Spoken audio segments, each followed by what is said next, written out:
and it is, of course, time now for our head-to-head.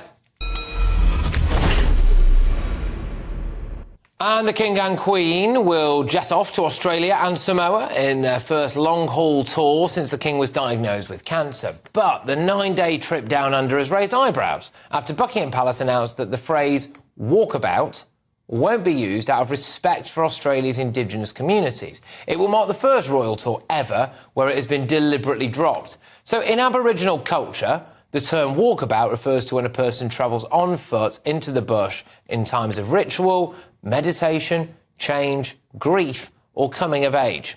It comes after a video released on Monday to mark the Princess of Wales' recovery from cancer was praised as well for being modern and relatable.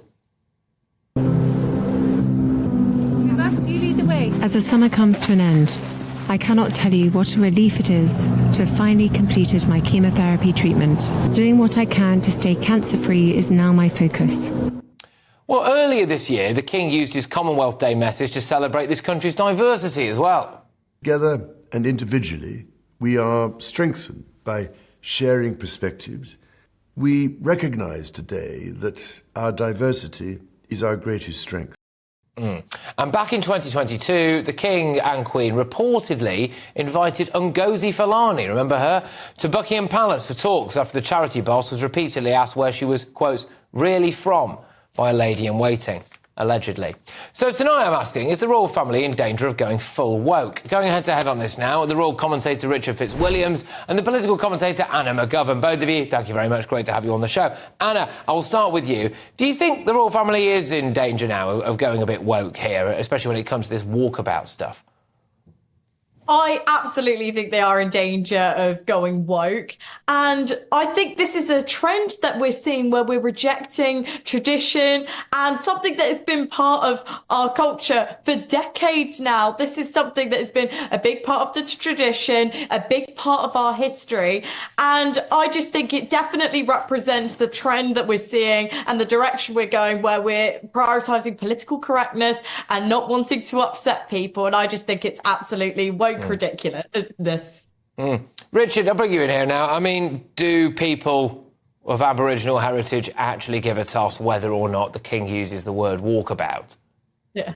Well, firstly, I mean, Anna was talking about sensitivity and traditions and the way they're handling this trip. Very important, by the way, and I'm sure we'd all agree it's an excellent thing that Australia remains a monarchy, and that's the way we want to keep it. In 1999, there was that splendid referendum result. But so far as walkabout's concerned, yes, in 1970, the Queen Elizabeth coined the phrase going on a walkabout with Prince Philip, but things have moved on since then, and it's very, very important, especially remembering that the monarchy, the British monarchy, isn't automatically the head of the Commonwealth, but the King Charles is, and it's absolutely essential, in my view, that the sensitivities in different countries are observed. If you look, for example, the last time William and Catherine, sadly, went abroad, this was in March 2022 to the Caribbean, and it wasn't successful because issues, although I think it was wrongly covered, certain issues were hypersensitive, particularly the demands for reparations and links with slavery. So you need to move with the times. I get that.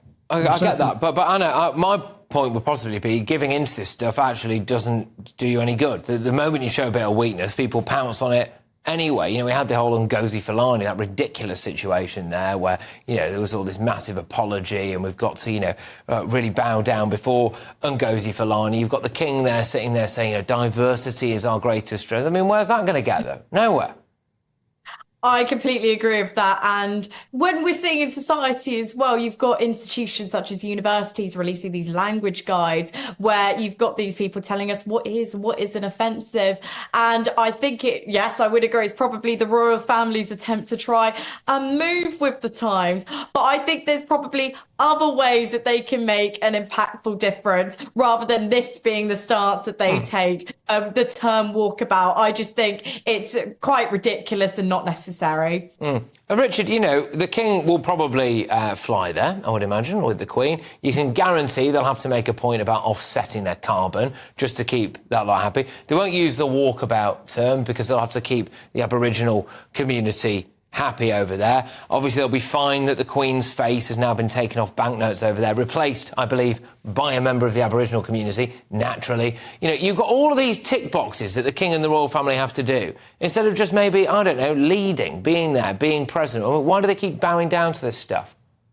Well, firstly, as I say, I mean, if you look at the Commonwealth, there are 56 countries. Now, I think that's an enormously important institution, and we benefit in all sorts of ways, as do the other countries who are members of it. Now, if you don't take account, with times changing, by the way, of course, as they did during Queen Elizabeth's reign, if you don't take account of various sensitivities, especially certain pressure groups, I'm not suggesting that we write off our history as being something that's dreadful. There are ups and downs and pluses and minuses, we all know that. But the point is to be sensitive to other cultures, and that is absolutely pivotal. Yeah, well, he spends half his life apologising for stuff that he had nothing to do with now. You know, he's apologised for the history, I think, for some of the Caribbean countries there. Anna, you've lived in Australia, I believe. You spent quite a bit of time over there.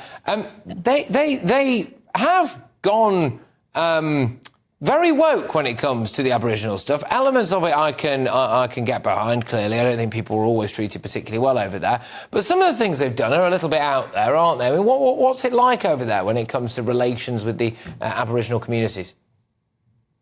I would say, to be fair, that is something that is a big point of contention in Australia. But then not just that as well. What we're seeing in the UK, a lot of these same issues do crop up in Australia, especially with freedom of speech and saying the wrong thing, getting cancelled. I've met with so many people who have personally, like, they've been deplatformed, lost their jobs just for having an opinion, just for potentially saying the wrong thing, and then losing their livelihood as a result. So with Australia, I think particularly this is the trend that we saw from 2020 with the lockdowns, especially in Melbourne, some of the harshest lockdown restrictions in the world. Now, Australia is known as being a country of freedom and liberty. So then I think for many Australians, it was a huge turning point, a big wake-up call when these lockdown measures were implemented, some of the harshest in the world. And then I think now we're seeing a lot more people actually standing up against it and fighting back. Yeah, Richard, a final word to you on this. A big concern that I think people should have when it comes to the royal family caving into stuff is if you take all of that to its natural conclusion, then it could be argued, and indeed is argued by people, that every single aspect of the royal family is wrong, has got some historical wrong to it, should be cancelled and should be atoned for. And if you follow it to its natural conclusion, it leads to the destruction of the monarchy. No, absolutely not, because the monarchy, you have a king as head of state, as a symbol of national unity. To be brief, I mean, it isn't the power the monarchy has, it's the power the monarchy derives to others, and those who respect traditions, and we have so many splendid traditions, as well as those who come from elsewhere who also respect the freedoms that, and I agree with that, they're very important indeed in Britain. I think that the monarchy has so much to commend it, especially since it's the world's most high-profile institution of its type. And the soft power that gives us is so essential, but so is the link with the Commonwealth, which isn't, as I say, automatic. You couldn't have a bureaucrat. They rotate, and you certainly couldn't have a rotating head of state. You could get a dictator.